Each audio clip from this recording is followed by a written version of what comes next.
So today we're going to be looking at related rates. Now, related rates is one of those topics that students tend not to enjoy the most, and I think it comes down to a basic idea of we're not necessarily comfortable with certain equations as of yet, and I think inherently we don't understand why related rates, what questions they're asking. So I'm here to break it down into two easy steps.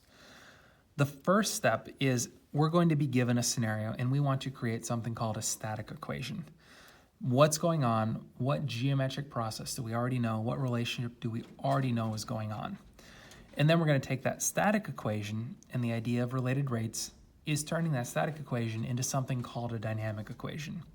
How is that equation that we know from geometry going to change with respect to time?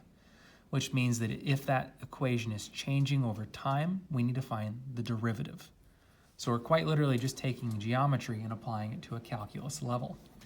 So an example scenario is we have a balloon, a spherical balloon, that is decreasing in volume. So we know that that balloon is slowly shrinking as it jets off into the sunset. Well, the problems tend to give us some of the variables, but not all. And we just plug in what we know and end up solving for what we don't. In this case, it gives us the radius. It tells us the radius is decreasing, what that rate is. It also tells us, it asks us to find the rate of change of volume. So if we create the equation for volume for the balloon, the volume of a sphere is 4/3 pi r cubed, and we plug in that radius, we can find volume. Not too hard. Now if we take that static equation and make it a dynamic equation by taking the change of each of those variables with respect to time, we get other variables. We know the radius is decreasing, so we just plug in that rate of decrease. Plug in what our R was when it had that rate of decrease. Turns out we don't even need to plug in volume at all. And we have all these knowns and we only have one unknown. So we just go ahead and combine this. Boom. We know this case the balloon is losing negative 15 pi inches cubed per second, which is about 47 cubic inches per second. Now that's not going to be constant because as the balloon is shrinking, the volume is going to be changing its rate of change as well. But at that moment in time, when the radius is 5 inches, that's how much volume it is losing per second. Not bad. Static, insert what we know. Dynamic, which means take the derivative, insert what we know over there. So let's take a look at a few example problems. So for number one, we're going to create the static equation and answer each scenario. Oh, we're not even creating it, it's given to us. So we have this equation, e squared plus s squared equals d squared. Which if we have two squareds equals another squared, that sounds like a triangle. Let's take a look at what they gave us. They gave us E, they gave us S, and they gave us D. So let's assume, okay, so I have a triangle. I have E, S, and D. So I'm assuming E is 48, S is negative 55, and D is 73. We know E prime, which is the change in E with respect to time, is 12, and S prime is negative 27.5. Now, what that tells us, given right here, is that E, S, and D are all functions of time. So I can take the derivative of these three with respect to T, some third or some fourth variable in this case. If these weren't functions of time, I might be trying to find the change of a variable with respect to a variable that doesn't affect it. It'd be like asking, hey, how about you find me how your grade is affected by how many people were on the bus today? Your grade is not a function of how many people were on the bus. So what we're saying here is that I can take the derivative of this equation with respect to time, and all three of these are going to change. So let's take this starting equation, and I say, okay, so this becomes 2e, and I have dE over dt. Change in E with respect to time, plus 2s ds over dt, change in S with respect to time, and 2d dd dt, change in D with respect to time. And now these derivative notations are basically our E prime and our S prime. So I can rechange this into my E prime. So this is saying 2e, E prime, plus 2s, s prime equals to d. Don't know why that turned into a t. Let's call that d prime. There we go. Awesome. And so all we're going to ask is, what is d prime? So let's fill in what we know. Well, I know E is 48. E prime is 12. I know S is negative 55. S prime is negative 27.5. And I know D is 73.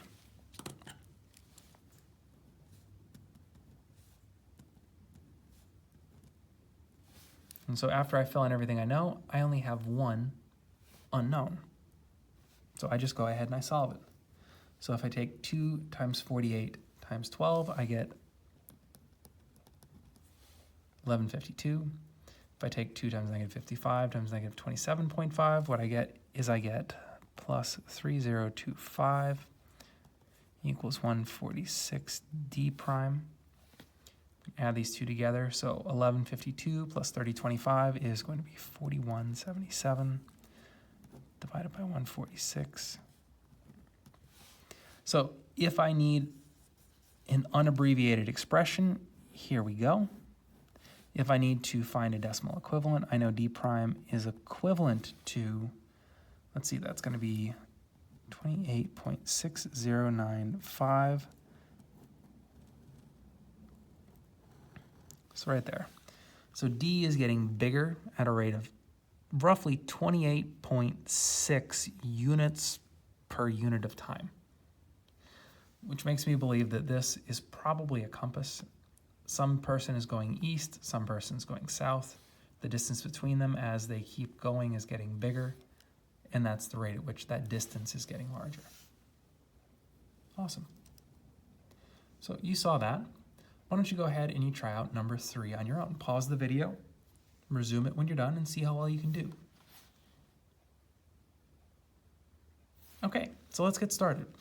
Number 3, we're given x and y, and we know that x and y are functions of time, so I can take the derivative of both of them with respect to t, and I'll get some sort of expression.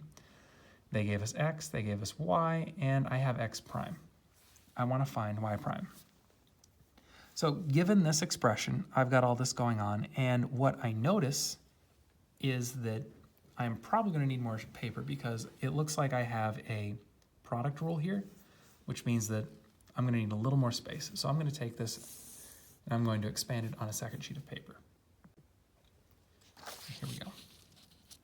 So what we've got going on is I'm going to first attempt to find the derivative of this, which means that the first part's not bad. 12y, y prime, plus 2x, x prime. And I know when I take the derivative of 2, that's going to go away. Actually, I'm going to go ahead and write this just in case we lose our place. And so right here is where I'm going to come and I'm going to do my first subroutine. So I'm going to label this subroutine. Get a little bit of room. Subroutine A. So if I come over here and I say, okay, for subroutine A, I have negative x cubed e to the 4 minus 4y. I'm going to call this u and I'm going to call this v. So u is negative x cubed, which means u prime is negative 3x squared x prime. V is e to the 4 minus 4y. V prime, well, I'm going to have to break this down because I have some expression up here. So I'm going to take another break and say, hey, subroutine B. Come down here. If I have e to the 4 minus 4y, I'm going to substitute this for u, which means u prime is going to be, that cancels out, just negative 4 y prime. So my function of u is e to the u, which is a special derivative because it's just e to the u. So f prime of u times u prime is going to give me e to the 4 minus 4y times negative 4y prime. negative 4y prime e to the 4 minus 4y. I'm going to take that expression, plug it back in here.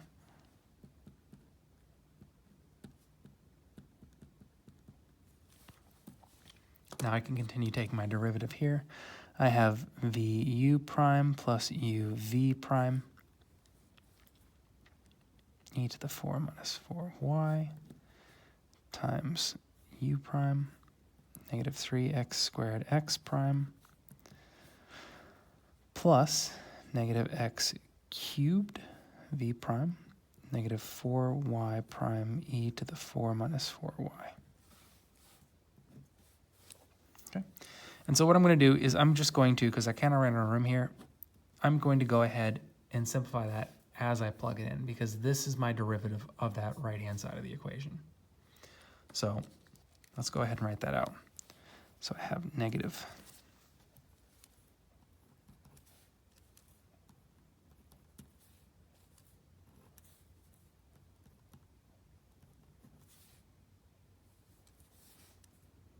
negative is going to make a positive 4.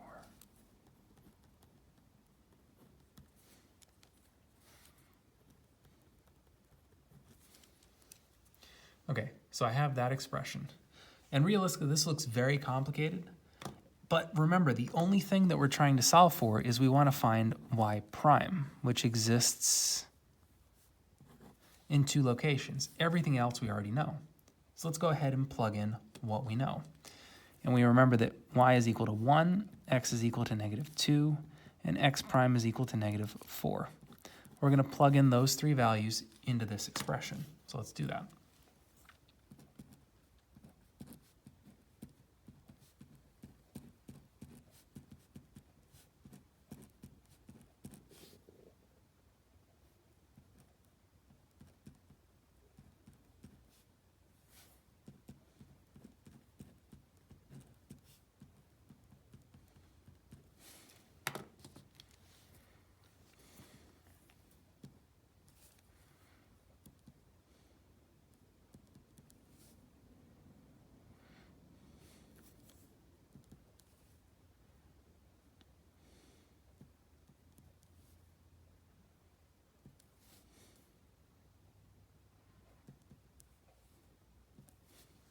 Okay, now that I've plugged it in, I'm going to go ahead and I'm going to simplify what I can.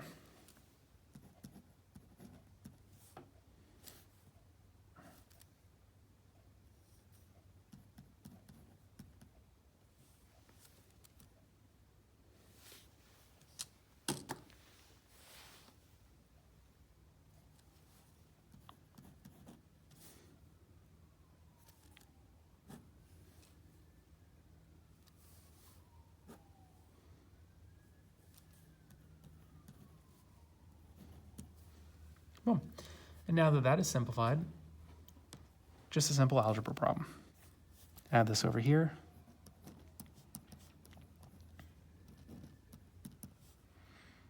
Let's see, 32 divided by 48, that is 3/4 units.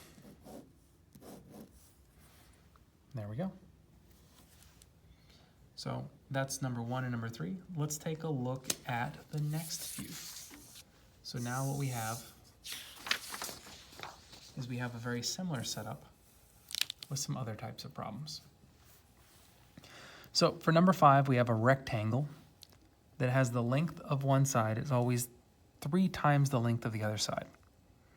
So let's go ahead and remember we're creating a static and dynamic equation here. So my first step is always, I want to draw out what I can. So I know I have a rectangle. The length of one side is 3 times the length of the other side. So I'm going to call the longer side W, and I'm going to call the shorter side L. And with this relationship, the length of one side, W, is 3L. W is 3 times the length of the shorter one. So question A asks us, if the shorter side is decreasing at a rate of 2 inches per minute, what is the rate the longer side is decreasing? Okay. So what they're asking us for in part A is going to be to find the rate of change of this with respect to time. So let's take the derivative of this. So that would be the derivative of w is going to be just 1 dw over dt. And the derivative of this is going to be 3 dl over dt. I know the rate of the shorter side, which in this case is going to be the rate of change of L, is decreasing at a rate of 2 inches per minute. So I'm going to make that a negative 2 inches per minute. So if I say, okay, this is W prime is 3 times negative 2 inches per minute, which means W prime is negative 6 inches per minute.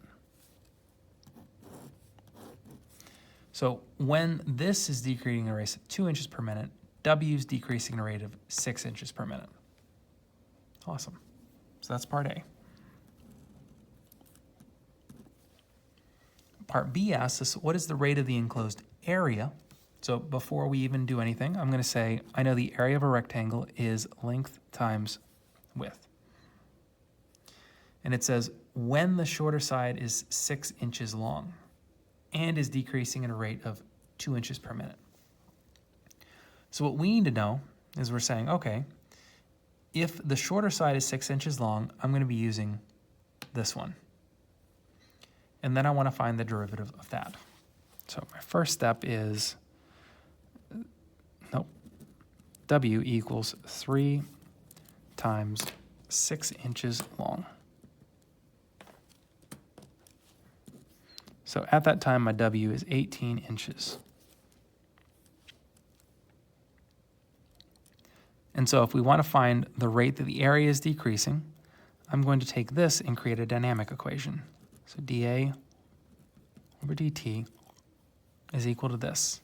Now I could come over and do a U substitution. Not going to. I'm just going to go ahead and fill that out. So W dL over dt plus L dW over dt. They're single variables, not too bad. And so once we get that, we're going to fill in what we know. So I want to find, in this case, that. So everything else should be able to be filled in. So I know my W is 18 inches. I know my length, as we discussed, was 6 inches. My rate of change for the shorter side is going to be negative 6 inches per, we said, minute. Oh, no, not negative 6. This is 2. Decreasing at a rate of 2 inches per minute. And I know when it's decreasing at a rate of 2 inches per minute, W is decreasing at a rate of negative 6 inches per minute. And so let's go ahead and solve this. I'm also going to write this as A prime. This is negative 36 inches squared per minute.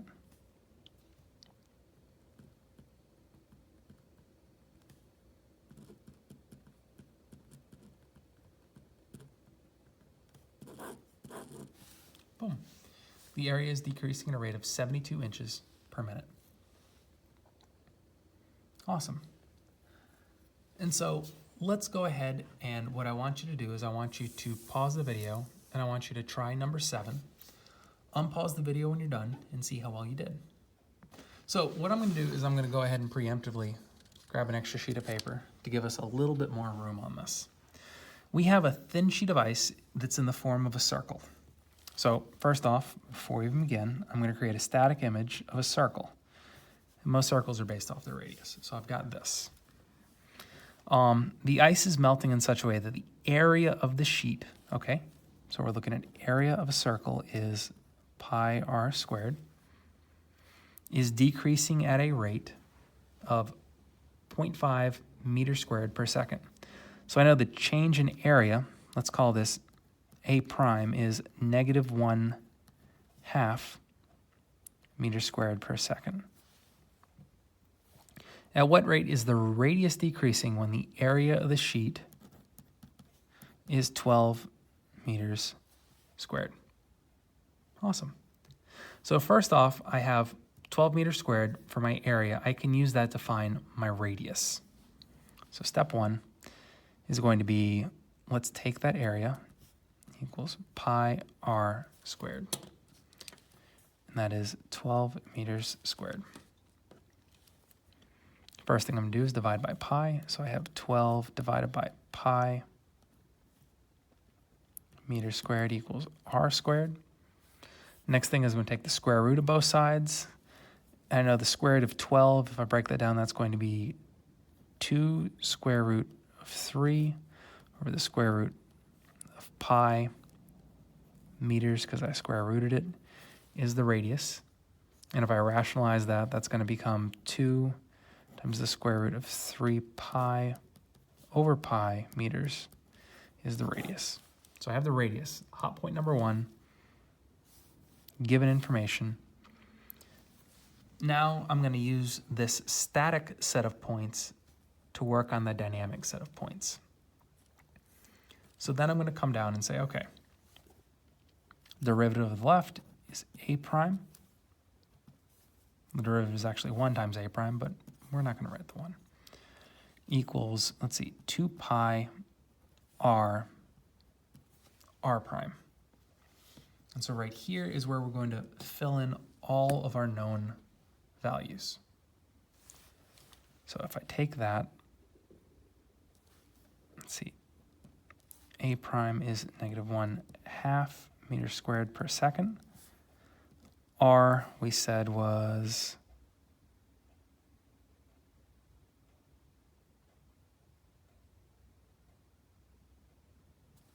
okay, sorry. I was making sure we were filling in the right thing. R is 2 square root of 3 pi over pi meters.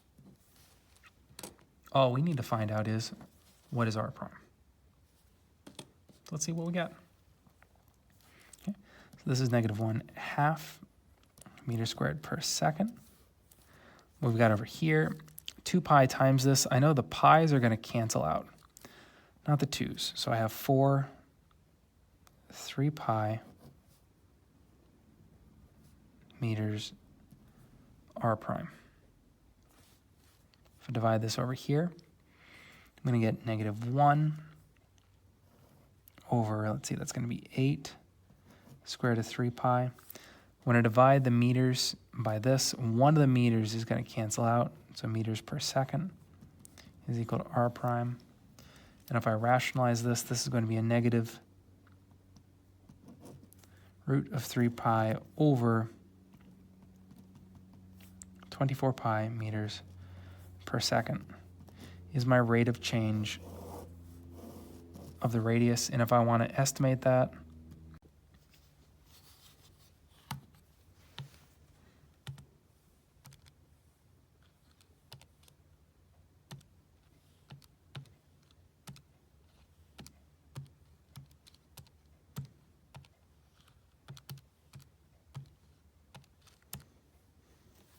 (0.0407).